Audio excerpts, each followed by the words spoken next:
Under pressure, Boris Johnson is finally resigning. Tom Rogan is going to be back with us, a foreign affairs reporter from the Washington Correspondent. Tom, we wanted to start out because we're going to talk about the transition next. A conservative British politician appeared on British TV yesterday to talk about what that transition would look like.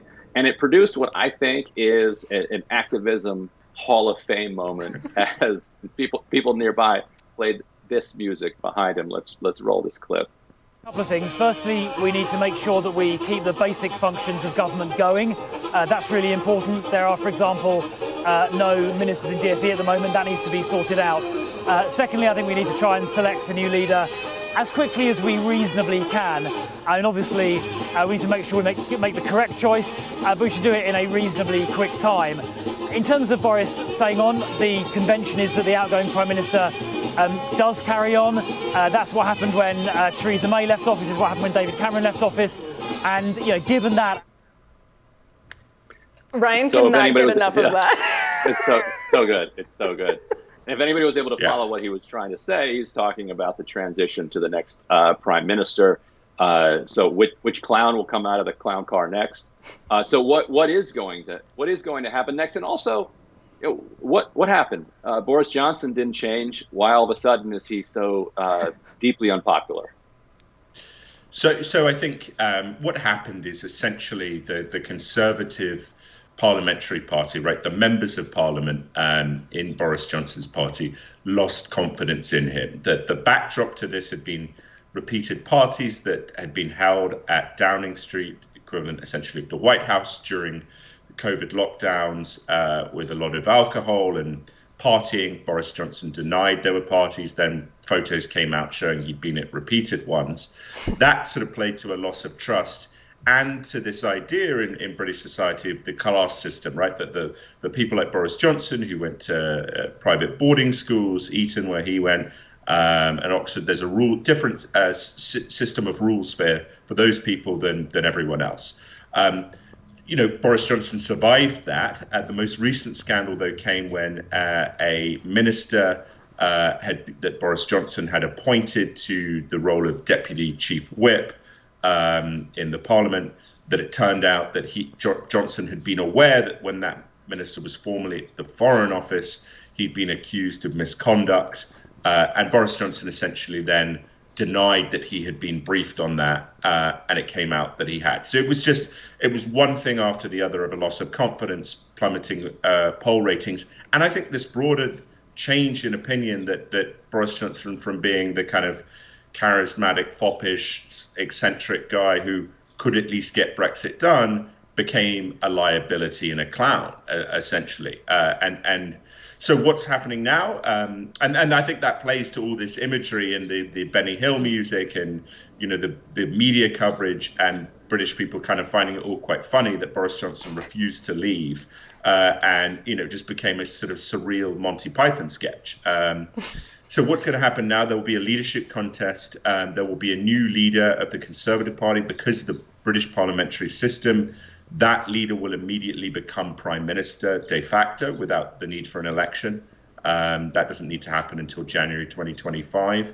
And the question becomes, who will be the leader? I think, interestingly, for Americans, the top three candidates to take over that, two of them, Ben Wallace, the defense secretary, and Liz Truss, the foreign secretary, are pretty ardently pro-American. Liz Truss has a very good relationship with Secretary of State Blinken.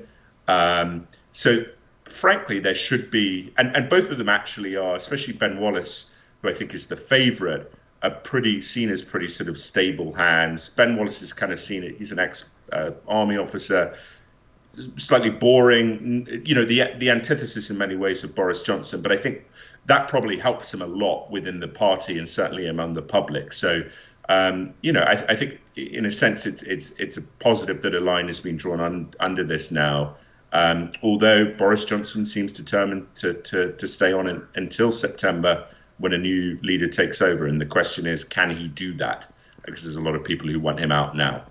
Yeah, it seems unlikely that he can do that at this point. But maybe if they keep playing the Benny Hill music over and over again, people will forget. It sort of has a psychological effect. But Tom, I'm also curious what you think this means for European nationalism, for British nationalism. There was a take in Axios this morning already that said this basically means you can no longer campaign on Brexit and expect there to be a political benefit from it. I'm curious for your take on that. Obviously, this doesn't affect whether Brexit still has to go through, whether the UK will rejoin the EU. But does this put a damper on both British nationalism, European nationalism? Does it affect it much, or is this really isolated to Boris Johnson himself? Even though Boris Johnson really was sort of this walking manifestation of the ideology, somebody who Donald Trump, I think, said was Trump, was like him. I think that's that's paraphrasing a quote from Donald Trump. But what effect do you think this has on that sort of movement in general?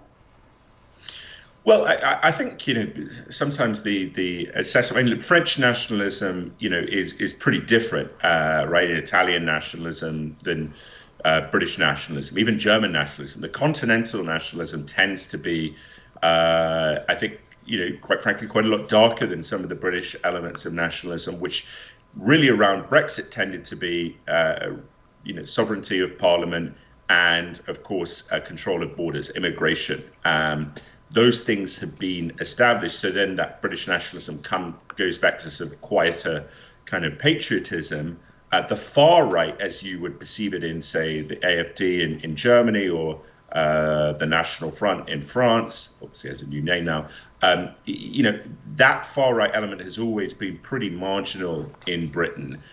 So I don't think this tends to be quite, that much of a seismic shift. I mean, Brexit is done.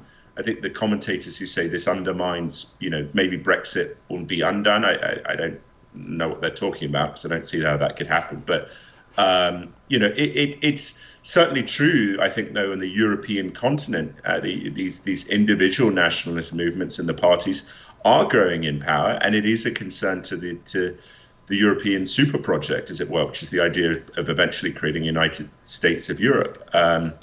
But in terms of the more xenophobic nationalism, again, I think, at least in Britain, that's always been relatively marginalized, at least as a political force.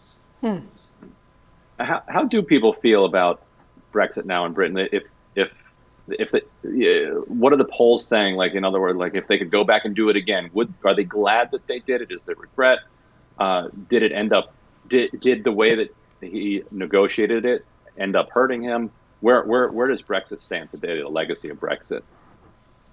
Yeah, I think it's relatively a sort of status quo. I think quite a, it sounds sort of silly in a way, but because it dragged on for so long, the process, I think a lot of Britons were quite happy that it was just resolved. And because there hasn't been a sort of cataclysmic economic downturn that was predicted by many of the pro-stay voices, that has somewhat insulated those who were in favor of it.